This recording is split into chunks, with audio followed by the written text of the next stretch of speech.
नमस्कार दोस्तों, आपका एक बार फिर से स्वागत है पीएसपी स्टडी के ऑनलाइन प्लेटफॉर्म पर। आप सभी को पता है हमारे कोशिका के बारे में चल रही है, कोशिका चल रही है हमारी और इसका पार्ट आने वाला है आपका 3। और कोशिका में आज पढ़ेंगे हम केंद्रक के बारे में और माइटोकॉन्ड्रिया के बारे में। केंद्रक और कोशिका के बारे में पढ़ने वाले पहले पढ़ेंगे हम केंद्रक, न्यूक्लियस। किसके बारे में पढ़ेंगे? न्यूक्लियस के बारे में। तो देखो न्यूक्लियस के बारे में। न्यूक्लियस खोज किसने की थी? इसकी खोज की थी रॉबर्ट ब्राउन के द्वारा। रॉबर्ट ब्राउन के द्वारा खोज की गई थी और कब की थी? 1831 में। न्यूक्लियस की खोज कब की थी? 1831 में। किसके द्वारा की गई थी? रॉबर्ट ब्राउन के द्वारा। किसकी खोज की गई थी? केंद्रक की। केंद्रक को कोशिका का नियंत्रण केंद्र बोला जाता है।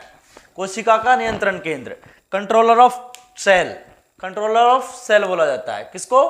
कोशिका केंद्रक को, कोशिका का केंद्रक। आगे देखो, केंद्रक का अध्ययन कैरियोलॉजी में किया जाता है। केंद्रक का अध्ययन किसमें किया जाता है? कैरियोलॉजी में केंद्रक का अध्ययन किया जाता है। इसे किसके अंदर किया जाता है? कैरियोलॉजी में अंदर। आगे देखो, प्लांट सेल में बात करें हमने आपको पहले बताया प्लांट सेल के बारे में कि प्लांट सेल में न्यूक्लियस कहाँ होता है? परिधीय होता है। कहाँ होता है न्यूक्लियस? परिधीय, मतलब परिधि की ओर होता है। परिधि की ओर से मतलब क्या है? ये आपका प्लांट है कोई, यहाँ पे परिधि के पास में होता है केंद्रक। ये न्यूक्लियस है आपका। ये किस में होगा? प्लांट सेल में माना जाता है इसको। ये हो गया आपका प्लांट सेल में। बात करें हम आगे एनिमल में। एनिमल में ये होता है मध्य में। एनिमल में कहां पर होता है? मध्य में होता है एनिमल में। ये एनिमल सेल है आपकी और इसमें ये न्यूक्लियस पाया जाएगा यहां पर मध्य में, सेंटर में, केंद्र में माना जाता है इसको। तो प्लांट सेल में तो कहा हो गया? परिधीय। और एनिमल सेल में कहां पाया जाएगा? केंद्रक में, केंद्र में पाया जाएगा, मध्य में, बीच में। ये न्यूक्लियस हो गया आपका प्लांट सेल में, ये एनिमल में। और प्लांट सेल में परिधि पे होता है। आगे देखो, केंद्रक में डीएनए पाया जाता है। केंद्रक में क्या पाया जाता है? डीएनए। डीएनए का फुल फॉर्म क्या होती है? Deoxyribonucleic acid. डीएनए की फुल फॉर्म होती है डीऑक्सीराइबोन्यूक्लिक एसिड।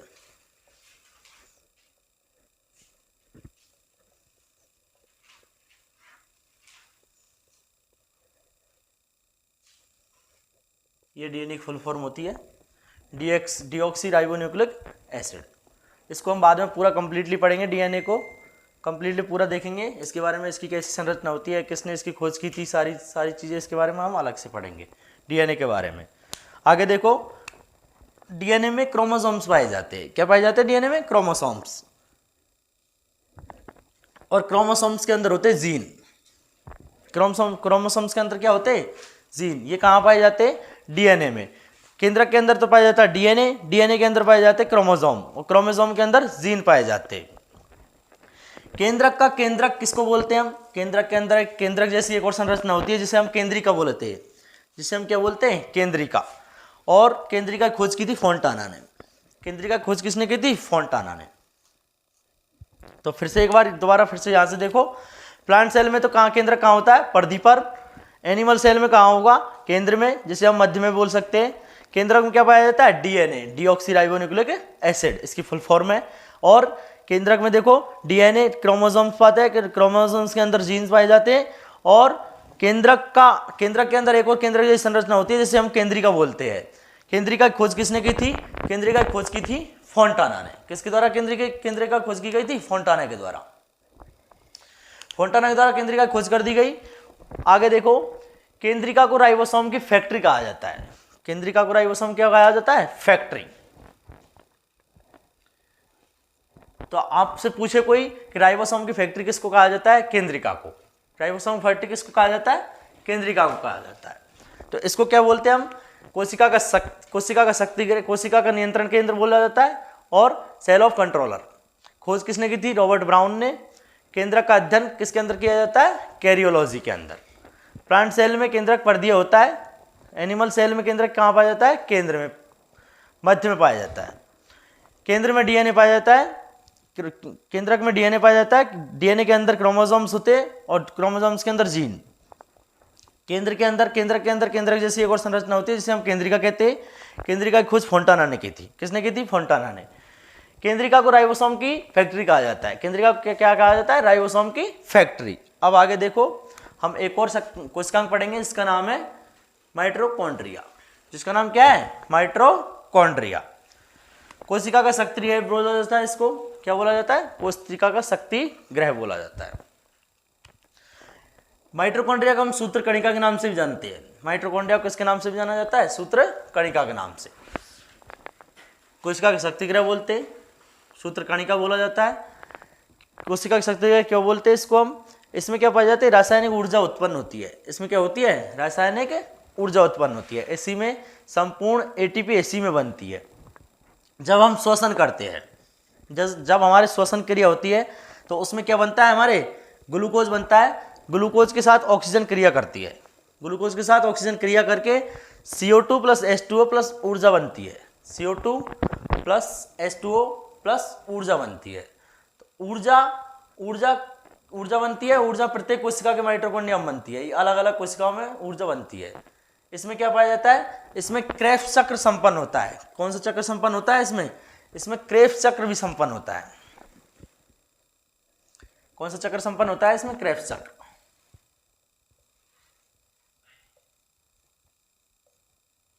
क्रेब्स चक्र कहां पर संपन्न होता है?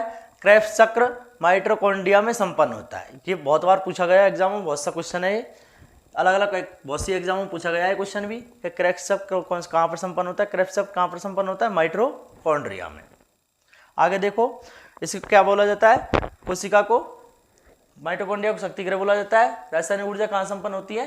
माइटोकॉन्ड्रिया में। और सूत्र कणिका भी इसमें बोला जाता है। किसको? माइटोकॉन्ड्रिया को। हाँ तो विद्यार्थियों, आपने स्क्रीनशॉट ले लिया होगा। चलो आगे देखते हैं अब। तो माइटोकॉन्ड्रिया में क्या पाया जाता है? क्रेब्स चक्र पाया जाता है। क्या पाया जाता है? क्रेब्स चक्र। और इसमें क्या पाई जाती है? ऊर्जा एटीपी के रूप में क्या पाई जाती है? ऊर्जा पाई जाती है। एटीपी की फुल फॉर्म क्या होती है? एटीपी की full form adenosine triphosphate. Adenosine triphosphate क्या होती है? एटीपी की फुल फॉर्म एडिनोसिन ट्राइफॉस्फेट। क्या होती है? Adenosine triphosphate. हम एटीपी को ऊर्जा की मुद्रा भी कहते हैं। क्या कहते हैं? ऊर्जा की मुद्रा। जिस प्रकार हम हमारे पैसों का आदान प्रदान डॉलरों में, रुपयों में ऐसे करते हैं ना, ऐसे ही एटीपी किस में करते हैं? ऊर्जा के रूप में। इसकी खोज किसने की थी? माइटोकॉन्ड्रिया की। माइटोकॉन्ड्रिया की खोज की थी कॉलिकर ने। किसने की थी? कॉलिकर ने माइटोकॉन्ड्रिया खोज की थी। और इसकी खोज अल्टमान ने भी की थी, लेकिन नाम क्या दिया था अल्टमान ने? बायोप्लास्ट नाम दिया था। नाम बायोप्लास्ट किसने नाम दिया था?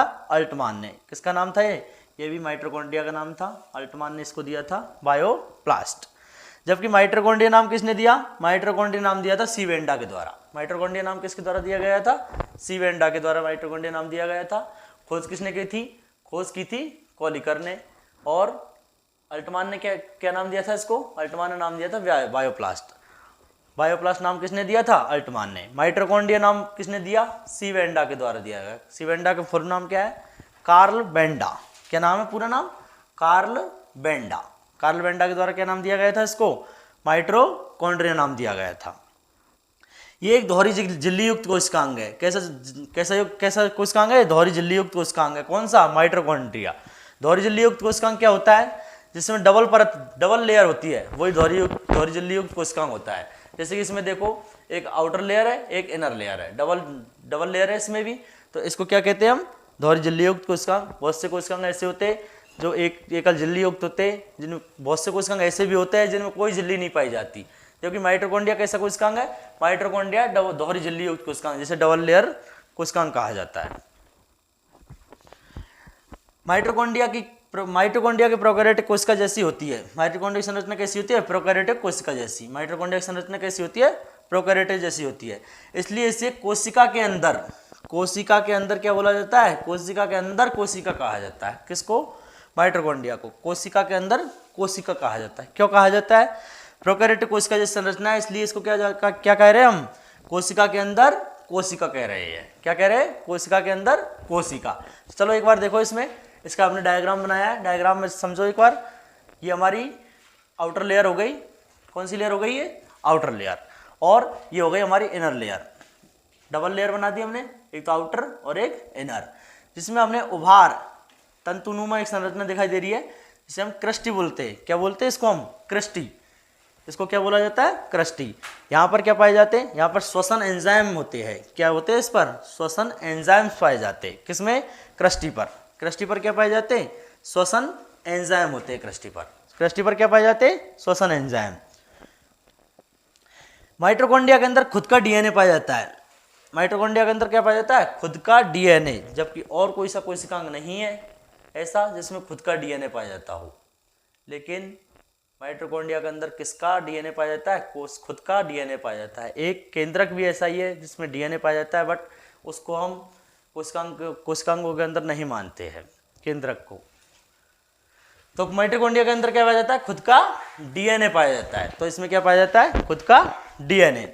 और इसमें राइबोसोम पाए जाते हैं। क्या पाए जाते हैं इसमें, राइबोसोम। राइबोसोम भी दो प्रकार के होते हैं, हमने पहले बताया आपको। एक तो होता है 70S प्रकार का, एक होता है 80S प्रकार के। इन दोनों की जानकारी हम बाद में पूरी लेंगे जब राइबोसोम कोशिकांग पढ़ेंगे, जब इसमें बताएंगे हम आपको कि 70S क्या होता है, 80S कौन सा होता है। तो इसमें तो केवल आपको इतना बताते हैं हम कि इसमें तो केवल आपको 70S प्रकार का राइबोसोम पाया जाता है, 80S प्रकार का इसमें राइबोसोम नहीं पाया जाता। राइबोसोम की संरचना कैसी होती है, वृत्ताकार संरचना होती है इसकी, वर्तुल। कैसी संरचना है इसकी, वर्तुलाकार वृत्ताकार संरचना होती है। किसकी, इसकी। राइबोसोम पाया जाता है इसमें। राइबोसोम संरचना कैसी है, वृत्ताकार। कौन से प्रकार का राइबोसोम पाया जाएगा, राइबोसोम पाया जाएगा 70S प्रकार का। एक बार फिर से देखो, इसमें क्रेब्स चक्र संपन्न होता है और क्या बनती है, ऊर्जा। ऊर्जा के रूप में एटीपी पाया जाता है। एटीपी इसका फुल फॉर्म हो जाएगी एडिनोसिन ट्राइफॉस्फेट। क्या हो जाएगी, एडिनोसिन ट्राइफॉस्फेट। एटीपी क्या बोला जाता है, ऊर्जा की मुद्रा भी बोला जाता है। ऊर्जा क्या बोला जाता है, मुद्रा भी बोला जाता है। किसको, एटीपी को। खोज किसके द्वारा की गई, खोज की गई थी कोलिकर के द्वारा। खोज किसके द्वारा की गई थी, कोलिकर के द्वारा। और अल्टमान ने इसका नाम क्या दिया था, अल्टमान ने नाम दिया था इसका बायोप्लास्ट। माइटोकॉन्ड्रिया नाम किसने दिया, माइटोकॉन्ड्रिया नाम दिया था सी वेंडा के द्वारा। माइटोकॉन्ड्रिया नाम किसके द्वारा दिया गया था, सी वेंडा के द्वारा। कैसा कोशिकांग है, दोहरी झिल्ली युक्त कोशिकांग है। कैसा कोशिकांग है, दोहरी झिल्ली युक्त कोशिकांग है। इसमें क्या पाए जाते हैं, इसमें खुद का डीएनए पाया जाता है और राइबोसोम पाया जाता है। राइबोस की संरचना कैसी होती है, इसमें वर्तुलाकार संरचना होती है। कैसे राइबोसोम पाए जाते हैं, 70S प्रकार के राइबोसोम इसमें पाए जाते हैं। ये आपको संरचना दिख रही है, इसमें एक क्रस्टी है। क्रस्टी के अंदर क्या पाए जाते हैं, श्वसन एंजाइम पाए जाते हैं। क्या पाए जाते हैं, श्वसन एंजाइम पाए जाते हैं। कैसा कोशिकांग है, दोहरी झिल्ली युक्त कोशिकांग है। तो हमने आज देखा, एक तो देखा हमने माइटोकॉन्ड्रिया, और आगे हम कल चर्चा करेंगे। जय हिंद, जय भारत दोस्त।